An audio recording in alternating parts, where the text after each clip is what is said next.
স্টেশনের বাবুর মতো মিষ্টি পান খেয়ে, স্টেশনের বাবুর মতো মিষ্টি পান খেয়ে দেখেন তোরে দেখছে কেমন ড্যাপড়ে বিয়েছে, দেখেন তোরে দেখছে কেমন ড্যাপড়ে বিয়েছে।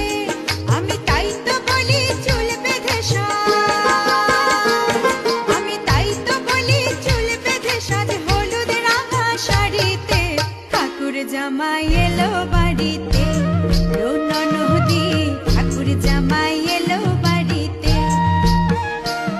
বলি ও ননদি আর দু মুঠো চাল ফেলে দে হাড়িতে, ঠাকুর জামাই এলো বাড়িতে।